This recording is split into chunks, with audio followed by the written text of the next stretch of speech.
ছেলেটা বিছানায় ঘুমাচ্ছে। এই মুহূর্তে কলাটা দেখে আমার খুব কলা খেতে ইচ্ছে করছে, কিন্তু ভাবছি এত বড় কলা কি আমি খেতে পারব? আর ওর কাছে জিজ্ঞেস না করে তো আমি এই কলা খেতে পারি না। আমার নাম আমেনা খাতুন। রাজশাহীর চারঘাট উপজেলার দক্ষিণপাড়া গ্রামেই আমার শ্বশুরবাড়ি। বহু বছর আগে স্বামী চলে গেছেন। এই বাড়িটা এখন আমার একার, তবু একা নই পুরোপুরি। আমার ভাইয়ের ছেলে মোশাররফ এখন আমার কাছেই থাকে। ওর বাবা ঢাকায় চাকরি করে, পড়াশোনার সুবিধার জন্য ছেলেকে আমার কাছে রেখে গেছে। আমি নিজের সন্তানের মতোই ওকে দেখি, খাওয়াই, পড়তে বসাই, যত্ন নিই। বাইরের মানুষ ভাবে আমি শুধু দায়িত্বশীল একজন ফুফু, কিন্তু আমার ভেতরের জগৎটা এত সহজ নয়। প্রতিদিনের কাজের ফাঁকে ফাঁকে হঠাৎ মনে হয় অদ্ভুত এক টান আমাকে ঘিরে ধরছে। কাউকে বলি না, তবু অনুভব করি মনে হয় ভেতরে কোথাও কিছু বদলে যাচ্ছে।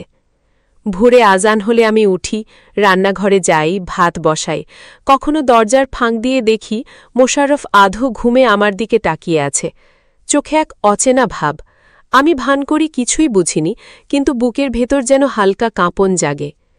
দুপুরে খেতে বসালে কখনো হাত ছুঁয়ে যায়। আমি স্বাভাবিক থাকার চেষ্টা করি, কিন্তু বুকের ভেতর ধুকপুকানি থামে না। বিকেলে উঠোনে বসে শাক কাটতে কাটতে দেখি ও বই হাতে বসে আছে, মাঝে মাঝে তাকিয়ে থাকে আমার দিকে। আমি চোখ সরিয়ে নিই, তবু মনে হয় অদৃশ্য কিছু যেন আমাদের মাঝখানে ভাসছে। রাতে চারপাশ নিস্তব্ধ হয়ে যায়। ঝিঝি পোকার শব্দ, হাওয়ায় পাতার দোলা, সবকিছু মিলিয়ে এক অদ্ভুত পরিবেশ। আমি বিছানায় শুয়ে থাকি, কিন্তু ঘুম আসে না। পাশের ঘর থেকে শ্বাসের শব্দ ভেসে আসে। সেই শব্দে মনে হয় বুকের ভেতর ঢেউ উঠছে। নিজেকে প্রশ্ন করি, এ কি হচ্ছে? কেন এমন অস্থিরতা? আমার তো বয়স হয়েছে, আমি তো ওর অভিভাবক, তাহলে কেন এমন অনুভূতি? হয়তো এটা ভুল, হয়তো কেবলই মন গড়া কিছু। তবু এই অনুভূতি থামাতে পারি না। কাউকে বলতেও পারি না, সমাজ দোষ দেবে, কথা উঠবে, কিন্তু ভেতরে ভেতরে জানি এটা শুধু কল্পনা নয়। কখনো কখনো মনে হয় ওর চোখেও যেন কিছু লুকিয়ে আছে। হয়তো আমি ভুল বুঝি, তবু সেই দৃষ্টি আমাকে অস্থির করে তোলে। চারপাশের মানুষ ভাবে আমরা কেবল ফুফু আর ভাতিজা, অথচ আমাদের ভেতরে যেন এক অদৃশ্য স্রোত বয়ে চলে, যার কোনো নাম নেই, কোনো স্বীকৃতি নেই। দিনের পর দিন আমি সেই স্রোতের সাথে ভেসে যাই। বাইরে হাসি, স্বাভাবিক থাকি, কিন্তু ভেতরে এক অদৃশ্য আগুন জ্বলে।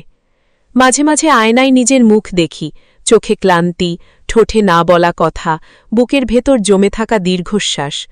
ভাবি দূরে সরে যাই, কিন্তু পারি না, কারণ এই নিঃসঙ্গ জীবনে মোশাররফই আমার একমাত্র সঙ্গী। ওকে ছাড়া দিনগুলো ফাঁকা লাগে। প্রতিটি সকাল, দুপুর, বিকেল, রাত সব যেন আমাকে একই অনুভূতির দিকে ঠেলে দেয়। জানালার পাশে দাঁড়িয়ে থাকি, বাতাসে চুল উড়ে যায়, মনে হয় কেউ তাকিয়ে আছে। ঘুরে দেখি সত্যিই ও দাঁড়িয়ে আছে।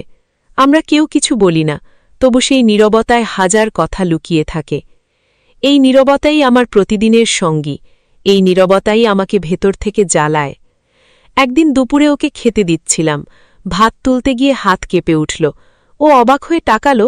আমি বললাম গরম লাগছে, অথচ জানতাম এটা গরম নয়, ভেতরের অস্থিরতা। রাতে শোবার আগে আল্লাহকে ডাকি, বলি আমি তো খারাপ কিছু চাই না, শুধু হৃদয়ের ভেতর অদ্ভুত এক টান কাজ করে। আমি বুঝি এই পথ ঠিক নয়, তবু নিজেকে থামাতে পারি না। মোশাররফও চুপচাপ থাকে, কিন্তু ওর চোখে মাঝে মাঝে একই প্রশ্ন দেখি। মনে হয় হয়তো ও নিজের ভেতরে কোনো লড়াই লড়ছে। গ্রামের জীবন স্বাভাবিক, বাজার বসে, মানুষ কাজ করে, মাঠে ধান কাটে, কিন্তু আমাদের ঘরের ভেতরে অন্যরকম এক আবহ। একদিন উঠোনে কাপড় শুকাচ্ছিলাম, হাওয়ায় আঁচল উড়ে যাচ্ছিল। ঠিক করতে গিয়ে দেখি ও দাঁড়িয়ে আছে, চুপচাপ তাকিয়ে। আমি কিছু বললাম না, কিন্তু ভেতরে কেমন যেন শিহরণ জাগল। মনে হলো আমাদের নীরবতাই সবচেয়ে জোরালো ভাষা। রাতে শুয়ে ভাবি, যদি এই অনুভূতি প্রকাশ করি, সমাজ কি বলবে? পরিবার কি মুখ ফিরিয়ে নেবে? তবু হৃদয়কে বোঝানো যায় না। আমি চুপ করে থাকি, কিন্তু টের পাই ভেতরের আগুন আরও বাড়ছে।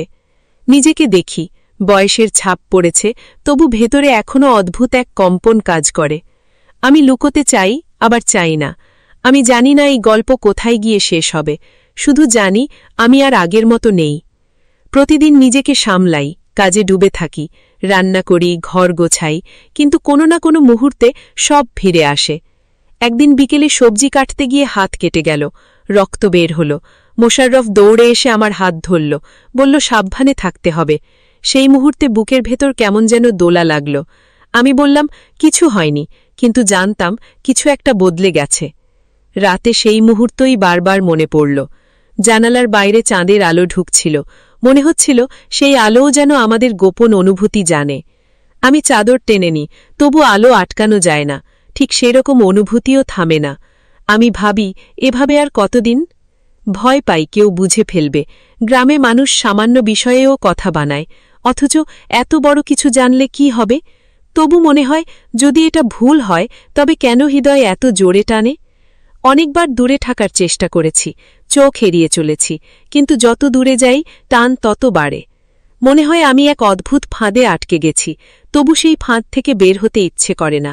আমি কিছু বলি না, ও না, কিন্তু চোখের ভাষা প্রতিদিন আরও ভারী হয়ে ওঠে। সন্ধে আমরা একসাথে বসে চা খাই, সাধারণ কথা বলি, তবু সেই কথার আড়ালে অন্য কিছু নীরবে জেগে থাকে।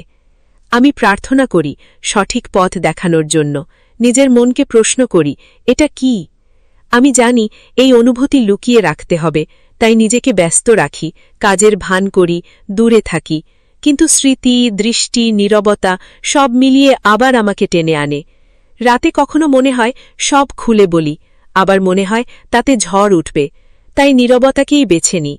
আয়নায় নিজের মুখ দেখি, ক্লান্ত, তবু ভেতরে তীব্র কিছু লুকানো।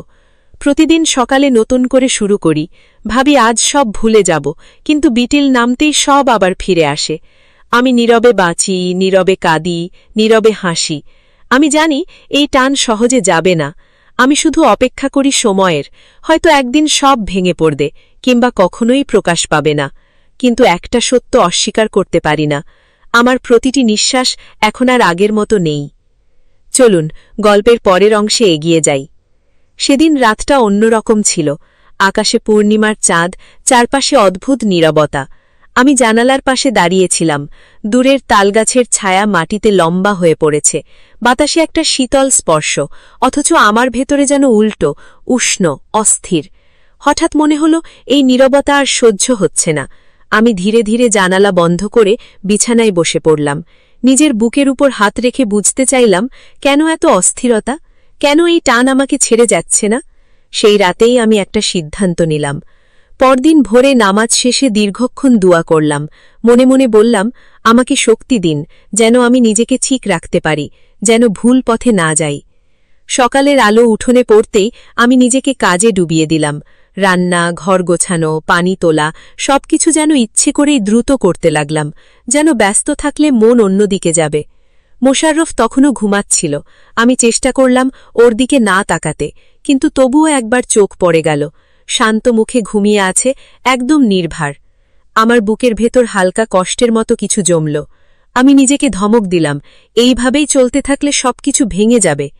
সেদিন দুপুরে খাওয়ানোর সময় আমি একটু দূরত্ব রাখলাম, কথাবার্তা কম বললাম। ও হয়তো খেয়াল করল, একবার তাকিয়ে জিজ্ঞেস করল, আপা শরীর খারাপ? আমি হেসে বললাম, না, একটু ক্লান্ত লাগছে। ও আর কিছু বলল না, কিন্তু ওর চোখে এক ধরনের প্রশ্ন রয়ে গেল। বিকেলে আমি পাশের বাড়ির খালার কাছে গেলাম, ইচ্ছে করেই সময় কাটালাম সেখানে। অন্যদের সাথে কথা বললাম, হাসলাম, কিছুটা স্বস্তি লাগছিল। কিন্তু বাড়িতে ফিরে আবার সেই পরিচিত অনুভূতি। উঠোনে ঢুকতেই দেখি মোশাররফ বসে পড়েছে, বই খুলে রেখেছে, কিন্তু মন যেন অন্য কোথাও। আমাকে দেখেই একটু সোজা হয়ে বসল। আমি চোখ নামিয়ে ভেতরে চলে গেলাম। সেদিন রাতে আমি আগের মতো জানালার পাশে দাঁড়ালাম না, ইচ্ছে করেই আলো নিভিয়ে শুয়ে পড়লাম, কিন্তু ঘুম এলো না। মনে হচ্ছিল যেন আমি নিজের সাথে যুদ্ধ করছি। পরের কয়েকদিন আমি নিজেকে আরও কঠোরভাবে নিয়ন্ত্রণ করতে শুরু করলাম। ওর সাথে একা সময় কমিয়ে দিলাম, প্রয়োজন ছাড়া কথা বলতাম না, সবকিছুতেই একটা সীমারেখা টেনে দিলাম। প্রথম প্রথম কষ্ট হচ্ছিল, মনে হচ্ছিল বুকের ভেতর কিছু চেপে রাখা আছে, কিন্তু ধীরে ধীরে বুঝতে পারলাম এই কষ্টটাই হয়তো আমাকে রক্ষা করছে। একদিন সন্ধে হালকা বৃষ্টির পর বাতাস খুব সুন্দর হয়ে উঠেছিল। আমি উঠোনে দাঁড়িয়েছিলাম, মাটির গন্ধে মনটা একটু শান্ত লাগছিল। মোশাররফ এসে পাশে দাঁড়াল। কিছুক্ষণ কেউ কিছু বললাম না, তারপর ও ধীরে বলল, আপা, আপনি আজকাল অনেক চুপচাপ হয়ে গেছেন। আমি একটু থেমে বললাম, সবসময় সব কথা বলা যায় না মোশাররফ। ও ও আমার দিকে তাকালো। সেই দৃষ্টিতে কোনো অভিযোগ ছিল না, বরং এক ধরনের বোঝাপড়া। আমি যোগ করলাম, কিছু কিছু দূরত্ব রাখা দরকার আমাদের ভালো থাকার জন্য। ও কিছুক্ষণ চুপ করে থাকল, তারপর আস্তে মাথা নাড়ল। সেই মুহূর্তে মনে হল আমাদের মধ্যে না বলা একটা চুক্তি হয়ে গেল। তারপর থেকে আমরা দুজনেই নিজ নিজ জায়গায় থাকলাম। আগের মতোই দিন চলতে লাগল, কিন্তু ভেতরে ভেতরে একটা পরিবর্তন এসে গেল। নীরবতা এখনও আছে, কিন্তু সেই নীরবতার ভেতর আর আগের মতো অস্থিরতা নেই, বরং এক ধরনের সংযম, এক ধরনের বোঝাপড়া। আমি এখনও ভোরে উঠি, রান্না করি, ওকে পড়তে বসাই। বাইরে থেকে সব আগের মতোই, কিন্তু ভেতরে আমি শিখে ফেলেছি সব অনুভূতিকে পথ দেওয়া যায় না। কিছু অনুভূতিকে থামিয়ে রাখতে হয় নিজের এবং অন্যের ভালোর জন্য। মাঝে মাঝে এখনও জানালার পাশে দাঁড়াই, চাঁদের আলো দেখি।